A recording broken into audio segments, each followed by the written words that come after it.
माझे नाव आहे कल्याणी बापूसाहेब यादव, इयत्ता 5वी. अमृताचे पान आहे, शाहिरीचा मान आहे. अमृताचे पान आहे, शाहिरीचा मान आहे. अण्णाभाऊंची लेखणी महाराष्ट्राची शान आहे, महाराष्ट्राची शान आहे.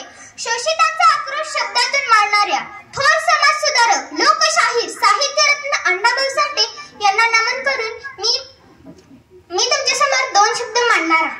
पृथ्वी ही शेषनागाच्या मस्तकावर तरलेली नसून ती दलित कष्टकरी उपेक्षितांच्या तळहातावर तरलेली आहे, असे क्रांतिकारक विचार देणारे अण्णाभाऊ साठे होत.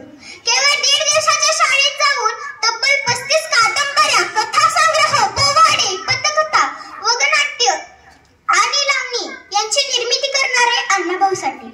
अण्णाभाऊ साठे यांचा जन्म सांगली जिल्ह्यातील वाळवा तालुक्यातील वाटेगाव या गावी झाला. लहानपणापासूनच त्यांना अन्यायाची चीड होती. सन 1942 सालच्या चलित चळवळीत सहभागी झालेल्या ब्रिटिश सरकाराने अण्णाभाऊंना पकडण्याचे वॉरंट काढले होते. 10-12 वर्षाचे असताना रोजंदारीसाठी त्यांना आई वडिलांसोबत मुंबईला जावे लागले. त्यांनी खाण कामगार, गिरणी कामगार अशी पडेल ती कामे केली. आपल्यातला शाहीर कधीही मरू दिला नाही. मुंबईमध्ये लोकशाहीर म्हणून त्यांचा नाव लौकिक झाला. माझी महिना गावाकडे राहिली हा पोवाडा विशेष गाजला.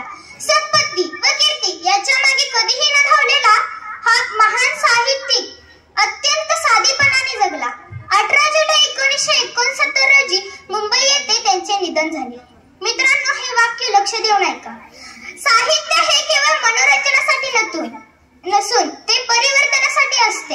हाच संदेश त्यांच्या जीवनातून मिळतो. महाराष्ट्राच्या या महान सुपुत्राला माझे शतशः नमन. जाता जाता एवढेच म्हणावेसे वाटते की अण्णाचे साहित्य म्हणजे शब्दाची तलवार होती, भल्या भल्यास घाम फोडणारी तिला धार होती.